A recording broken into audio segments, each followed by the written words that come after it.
Comercio Exterior. Hoy es jueves 31 de julio, se nos acaba este mes. Y bueno, como todos los jueves, desde la Ciudad de México nos acompaña Paulina Álvarez. Hola Paco, buenas noches. Un saludo a ti y a toda la audiencia en este lluvioso jueves aquí desde la Ciudad de México. Y bueno, por supuesto, no podía fallar, mi querido Eduardo Chavero. Pues un saludo para toda nuestra audiencia cautiva de cada semana para Tiempo Logístico, como dice Pau, desde una lluviosa Ciudad de México. Interesantes participaciones. Hoy le vamos a dar pauta y micrófono a las mujeres. Es un programa que lo va a enriquecer el conocimiento femenino en los 3 segmentos. ¿Y qué tenemos en el segundo y tercer segmento, mi querido Eduardo? Pues tenemos, como tú bien lo dices, ¿no? Ya la mujer está ocupando, bueno, ya tiene mucho tiempo que está ocupando un papel preponderante, ¿no? En la industria de logística, de aduanas, de comercio exterior. Vamos a tener a 2 expertas, a Mónica Marínez y a Dinora Cueto, de Enlace Comercio Exterior, que nos van a platicar acerca de la carga peligrosa. Entonces se va a poner bien interesante. Aquí le damos lugar y por supuesto reconocemos el conocimiento que tienen las mujeres. No somos el Chicharito, mi querido amigo. No. Ni Dios lo mande. En este primer segmento vamos a hablar de las propuestas de reforma a la ley aduanera y regímenes aduaneros. Una especialista, disfruto mucho sus participaciones, tenía tiempo que no estaba con nosotros, la maestra Verónica Sosa, especialista en comercio exterior y aduanas. Bienvenida, mi querida amiga. ¿Qué tal? Muy buenas tardes a todos, a todo el auditorio, a toda la gente que nos escucha. Feliz nuevamente de estar compartiendo micrófonos con ustedes, y me había ausentado de repente un poco, ahí ando muy activa en redes sociales.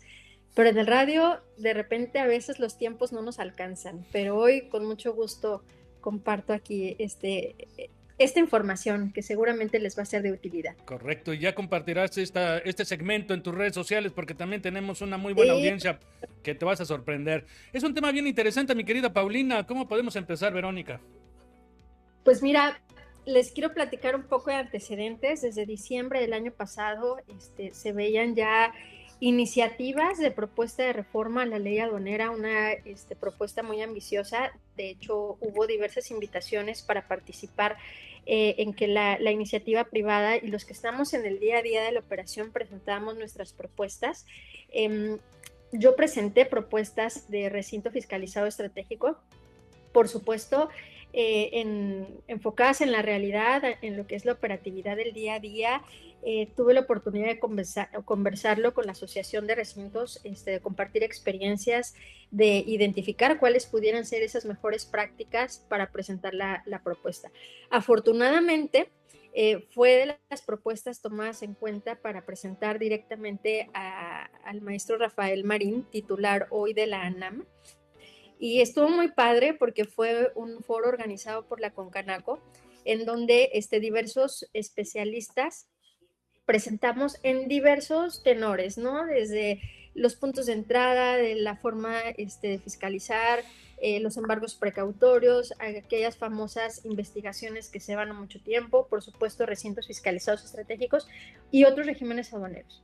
Y todo parecía muy bueno, muy padre, pero hace un par de semanas nos llevamos la sorpresa de conocer ya el documento que se encuentra en análisis con la propuesta de la autoridad. ¿Y cuál es la sorpresa? O sea, yo hoy voy a tocar solamente artículo 90 en adelante en referencia a los regímenes aduaneros. Y me preocupa porque vienen aspectos de fiscalización importantes. Inicialmente, artículo 90 únicamente describía cuáles son, y me voy a permitir nombrarlos: los definitivos, los temporales, que estaban divididos en 2 vertientes: aquella mercancía que se retornará exactamente en las condiciones en las que ingresó, y aquellas del artículo 108 que se llevarán a cabo en un proceso productivo o prestación de servicios, las autorizaciones de las empresas IMEX. Posterior, los depósitos fiscales, que también tenemos 4 vertientes: el depósito fiscal que conocemos normalmente para la industria automotriz, duty free y ferias y exposiciones. Tránsitos, elaboración, transformación y reparación en recinto fiscalizado normalito, y por último el recinto fiscalizado estratégico. Únicamente los describía sin precisar las submodalidades, por así decirlo. Ahora, en esta propuesta de reforma incorporan un párrafo nuevo en el cual indican que, tratándose de las mercancías a las que se refiere el artículo 90, todos los regímenes aduaneros, La Secretaría determinará mediante reglas, algo que todavía en este momento no conocemos, los casos y las condiciones bajo las cuales procederá el ingreso a territorio nacional bajo el régimen y descarta el definitivo y contempla todos los demás, los temporales, el depósito final, el tránsito, la elaboración, transformación y reparación y por supuesto el RFE, ¿no? Entonces aquí esto es una antesala a lo que ya veremos en reglas, porque seguramente van a apretar más las obligaciones que hay que cumplir para cada uno de los regímenes aduaneros, ¿no? Conocíamos ya de la IMEX 4.0, que también ya está cocinándose, en donde van a existir diversos cambios también. En RFE pues ya lo estamos viendo también, y la sorpresa, depósitos fiscales también está teniendo un cambio importante en la disminución de tiempos, tanto de autorización como plazo de temporalidad. Sin ingresar todavía a los regímenes, uno de los artículos que se reforman es el artículo 92, que es el momento en el que procede el retorno de las mercancías cuando se encuentran en depósito ante la aduana. Ahora también indican que mediante reglas, ya no nada más lo que establece el artículo, establecerán algunas precisiones, ¿no? Y yo creo que por muchos casos, hoy en día la saturación que puede existir en los puertos para hacerlo más eficiente y identificar de manera clara en qué casos pueda venir.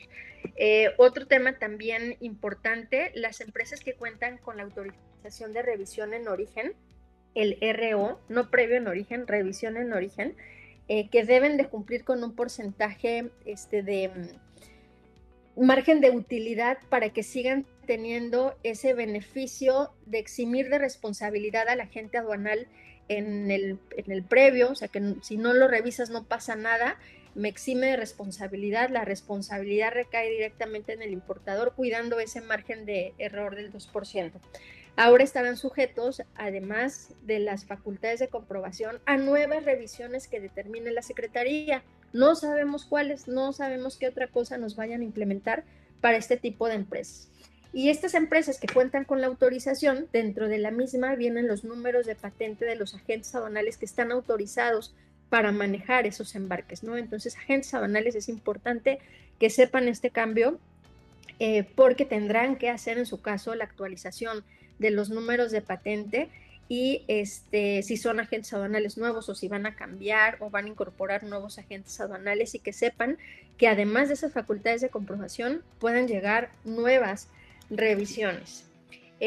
Artículo 106 de la ley importaciones temporales, lo más, digamos, pues de impacto, que aquellas embarcaciones temporales de yates, embarcaciones de recreo que se importan por un periodo temporal de 10 años, se podía solicitar una prórroga, una ampliación, pero ahora esa estará sujeta a acreditar que al momento de solicitar la autorización de la prórroga se cuente con un documento vigente emitido por una autoridad competente en el que se certifique que cumple con las disposiciones jurídicas nacionales e internacionales para llevar a cabo estos servicios, ¿no? A mí personalmente me ha tocado manejar este tipo de embarques y se presentan los documentos o la matrícula del país de que le emitió Delaware, por ejemplo, y con ese documento se solicita a Banjército la autorización para tener esa importación temporal por un periodo de 10 años. Ahora no sabemos qué otra cosa nos vaya a pedir, y hay varios que ya se están por vencer, ¿no? En 2 o 3 años, y hay que renovarlos. Ahora con esta reforma pues habrá que esperar para ver qué otra documentación es la que nos van a solicitar. Correcto, correcto. Suben de reglas a ley en qué sucede en aquellos casos en los que cancelen una empresa IMEX, y la regla nos decía que tenían un periodo para nacionalizar esa carga, esas importaciones, pagando los impuestos o bien retornarlas. Ahora lo suben a la ley e indican que cuando la Secretaría notifique la cancelación del programa, se tendrá que hacer el cambio de régimen a definitivo o retornar en un plazo que no exceda de 60 días naturales. Entonces también hoy empresas IMEX tenemos que estar cuidando al pie de la letra los plazos de temporalidad para que no caigamos en esos supuestos, ¿no? Muy bien. Pau, no sé si tengas alguna pregunta para continuar con la charla con Verónica. Sí, muchas gracias, Paco. Pero creo que esto está bien interesante, pero ¿cuáles consideras tú que son los retos que tiene la autoridad actualmente para esta reforma? ¿Cuáles ves tú que son los retos que va a tener? Pues yo creo que principalmente para este artículo 108, que las cancelaciones, la comunicación que debe de existir entre Secretaría de Economía y la ANAM, porque no todas las veces de manera inmediata se reflejan los sistemas. Y más que reto para la intercomunicación entre las autoridades, el compliance que deben de establecer los agentes aduanales con las nuevas obligaciones desde octubre del año pasado, las fichas de trámite 118 y 62 de las reglas, porque la omisión de estas obligaciones los puede llevar a tener una suspensión o cancelación de la certificación de IVA, y por ende, si no se tiene esa trazabilidad, se puede colar algún pedimento que el sistema permita una validación de alguna empresa que ya tenga cancelado, suspendido, cancelado, ya sea la certificación o el sistema, ¿no? Entonces, yo creo que es un momento crucial para las agencias aduanales, los importadores y exportadores, de evolucionar los procesos. Hace unos días terminé de leer un libro, se llama Sálvese quien pueda, de Andrés Oppenheimer, que habla de los oficios y profesiones que tienden a desaparecer en los próximos 20 años. E increíblemente está el comercio exterior. Sustituido muchas actividades por inteligencia artificial. No quiere decir que nos vamos a quedar sin personal dentro de las empresas, pero tiende a ser un personal muchísimo más especializado, y yo lo he platicado mucho en los programas de Paco. Estamos en la época de la mentefactura, necesitamos mucho más preparación, tener ese cuadro de defensa súper preparado para evitar caer en cualquier supuesto, ¿no?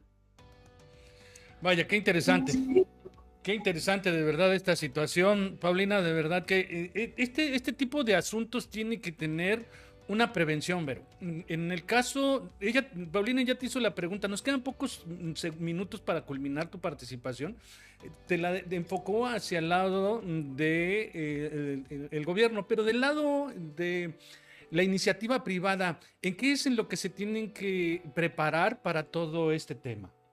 Yo diría que yo ya no lo mencioné, pero sí, aquellos importadores que manejan depósito fiscal y recinto fiscalizado estratégico, me parece que son los cambios más agresivos que se están teniendo, porque están bajando los plazos de temporalidad de 10 a 5 años en depósito fiscal, de habilitación, y de temporalidad a 18 meses.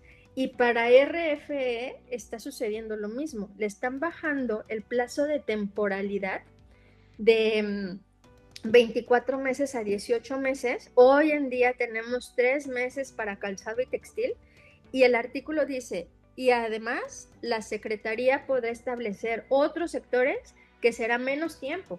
Entonces, si hoy mando mercancía de depósito fiscal a RFE, hay que estar súper atentos, sí, de esos cambios, porque nos pueda llegar a impactar.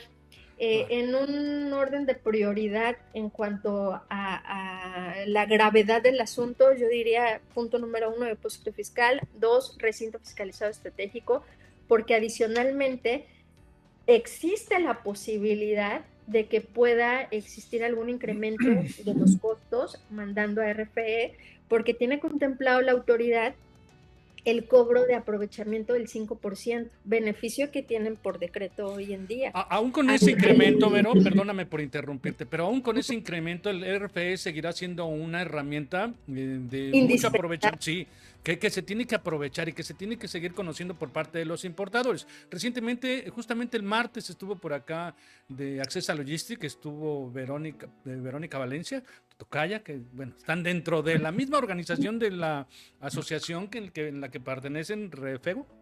Y hablaba justamente algo similar al tema, ¿no? Donde sí se tienen que estar actualizando los usuarios para contemplar estas nuevas modalidades, ¿no? Entonces, bueno, pues creo que son dos cosas, ¿no? Una es contactar a especialistas como tú para que puedan darles todo un respaldo de asesoría en cuanto a este tema y de los beneficios que siguen siendo. Y la otra, bueno, pues que consulten directamente a especialistas como el caso de Verónica Valencia en Access a Logistics, ¿no? En el RFE. Creo que esos serían los temas, ¿no? ¿Y dónde te pueden encontrar, mi querida Verónica? Pueden encontrarme en mis redes sociales como Vero Sosa, en la página de internet. Estoy estrenando, bueno, no tanto de estreno, porque ya tiene varios meses que utilizo mi página personal, es verososab.com, ahí se las pasamos en el chat, y mi número celular, que es el 314-10-20707, y con mucho gusto a sus órdenes, y espero que esta información les haya sido de utilidad. Por supuesto, bien felices de tu participación, mi querida amiga. Estamos en contacto para tu siguiente colaboración. Nos vamos a un corte, mi querido Eduardo. Vámonos al corte, Paco, ahorita regresamos. Bye. Chao, hasta la próxima. Somos la voz del comercio exterior. Tiempo logístico.